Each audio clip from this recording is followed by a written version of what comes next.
ditemukan topi merah sebagai Gajah Adam. Betul. Universitas sekelas UGM bisa salah begitu, kebangetan. Iya, Kan begitu satu. Membagongkan. Waktu itu topi merah baru menemukan Adamnya saja, ya. Tapi kemudian kita pertajam lagi, ternyata Gajah Adam. Memang yang pertama menemukan si Gajah Adam itu kan saya. Tapi itu sebenarnya cuma buat lelucon aja sebenarnya. Saya cuma buat nanti buat clickbait di dalam. Gajah Adam itu ada atau enggak? Ada. Tapi saya nggak tahu apakah itu hasil AI atau hasil memang itu aslinya kayak gitu. Saya coba teman-teman cek kayak Gemini atau juga ChatGPT. Ada pembalikan semacam itu dikatakan sebagai security. Inilah teknik security printing, teman-teman ya. Ukuran huruf sangat kecil yaitu microtext dengan kerapatan dan sudut kemiringan tertentu. Disitulah muncul ada tulisan Gajah Adam. Meskipun posisinya itu ada di dekat pas foto. Apakah UGM-nya keliru?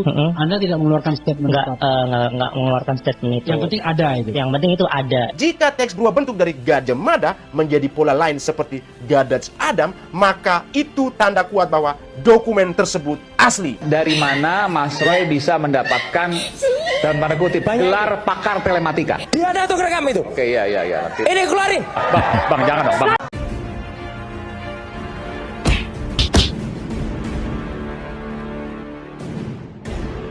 Assalamualaikum warahmatullahi wabarakatuh. Om Swastiastu, Namo Buddhaya, salam kebajikan. Sahabat-sahabat dimanapun juga berada, seperti biasa sahabat ya. Diskusi kita kali ini terkait soal ijazah Pak Jokowi yang masih saja menjadi sorotan utama di media sosial. Ya, baru-baru ini kita sudah melihat bersama-sama bagaimana si topi merah itu membuat satu lelucon yang luar biasa, mengibuli Refdy Harun, seorang ahli tata negara dan seorang ahli telematika yaitu Roy Suryo, terkait soal apa yang menjadi temuannya pada ijazah Pak Jokowi. Semua orang sudah sangat tahu bahwa berita ini viral ya, benar-benar viral, ya biasalah, karena diglorifikasi oleh si Panci dan si Refdy Harun. Itu yang sangat kita sayangkan, seorang ilmuwan terjebak masuk dalam diskursus seperti ini dan menjadi corong, menyebarkan informasi yang tidak benar. Dan pada akhirnya si topi merah atau si topi miring ini mengklarifikasi ke Refdy Harun bahwa itu adalah sesuatu yang benar yang ada di dalam ijazah Pak Jokowi. Dan peristiwa ini sangat memalukan sahabat ya, luar biasa, mengguncang dunia persilatan sampai-sampai Rizmon Sianipar ikut terseret lagi. Dan Rizmon Sianipar, saya dengar informasinya, mensomasi si topi miring dan sudah menjadikan si Gopur sebagai kuasa hukumnya untuk membela dirinya. Ada disomasi oleh Rizmon. Ya. Oke, kita uji.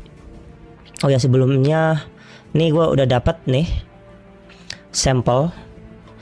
Jadi ini penggalan kode ya, apply gradient domain yang dibagikan oleh Bang Rizmon Sianipar di Rakyat Bersuara. Kalian bisa lihat di sini betapa jelasnya ya, seolah-olah ini adalah magic gitu. Terus nge-share apalah matematika ini. Oke. Jadi di sini kita bisa lihat ya, garis tepinya sangat jelas gitu. Lalu apakah kalau misalnya kita mengaplikasikan algoritma ini bakal muncul kayak gini? Ya, ini kalian bisa lihat self dot divergence dx sama dy-nya ini nggak di share sama dia, sama L2-nya self Poisson solve ini function yang nggak di share, tapi dia memanggil dua function ini untuk mengkalkulasi L2-nya. Terus dimasukkan ke dalam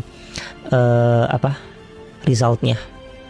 Kemudian disitulah sahabat kita yang lain ya, ini sahabat beneran nih, seorang peneliti muda yang lagi bersinar, namanya topi merah ya, itu menemukan kalimat unik di situ, yaitu bukan di embosnya itu bukan Universitas Gajah Mada, tapi Universitas Gajah Adam.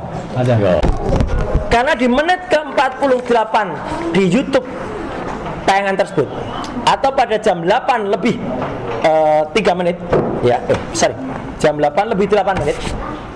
Ini jelas tertayang yang namanya Universitas Gadjah Adam itu. Ada di sini tuh, jelas banget tuh.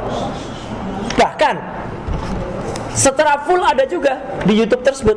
Iya Pak, mohon maaf. Ini ada kabar ternyata memang surat itu asli, jadi mungkin saya mengalami satu kesalahan analisa. Tapi yang jelas kita belum tahu Pak ini Pak. Oke. Tentang keaslian surat itu. Oke. Ada yang mengatakan ini suratnya asli Pak. Oke, yang ngomong suratnya asli itu siapa? Dari Langkah Update Pak. Langkah Update. Oke. Ya, jadi ya saya tarik juga analisa saya Pak. Oke, pertanyaannya adalah kenapa Anda bisa error di ELA itu? Kalau misalkan melihat ya, tanda tangannya itu. analisa ELA itu nyala Pak, bagian tanda tangannya. Oke. Tapi tadi dapat kabar dari Langkah Update ternyata itu asli. Ya. Jadi saya mencabut kata-kata saya Pak yang tadi. Dan saya juga sudah saya ini take off.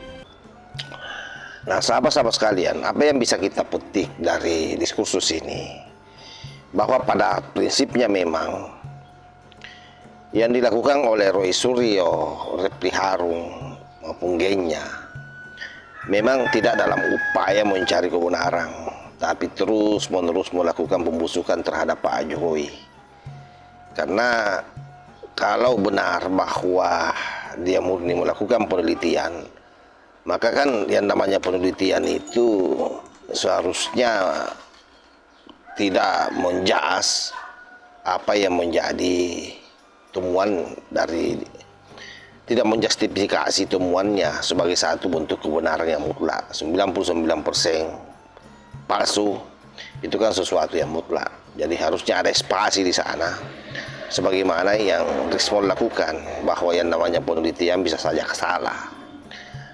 Nah, dalam posisi ini saya kira sadar atau tidak sadar, saya meyakini bahwa memang mereka berupaya bagaimana menghabisi Pak Jokowi secara sistemik sebenarnya melalui isu ijazah ini, karena tidak ada peluang lain. Mau bicara soal kasus korupsi, Pak Jokowi dan keluarganya saya kira bersih, dan itu juga disampaikan oleh Pak Prof Mahfud MD.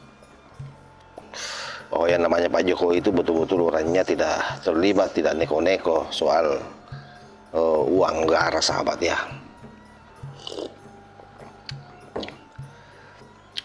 Makanya upaya mereka ya sederhana. Bagaimana dalam diskursus ijazah ini dia berupaya survive, sekalipun sebenarnya secara kasat mata mereka sebenarnya sudah kalah telak.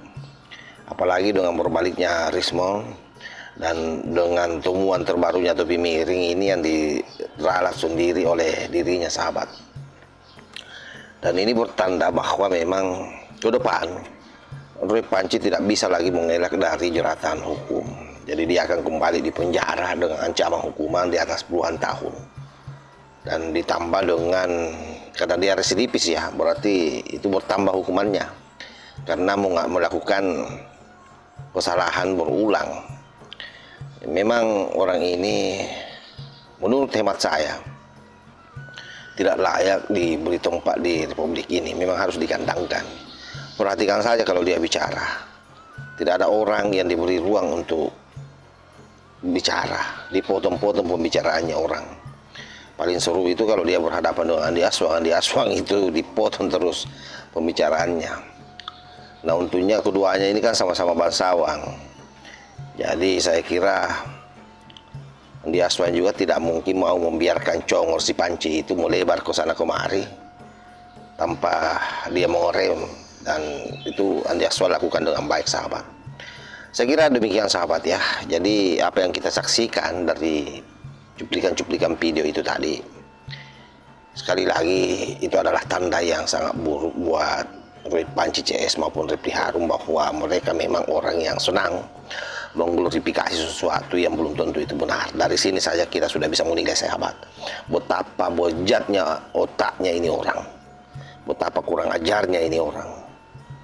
Hanya karena dendam, kusumat, lalu rela membuat harga dirinya jatuh. Saya kira demikian. Wallahul muwaffiq ila aqwamit thoriq. Wassalamualaikum warahmatullahi wabarakatuh.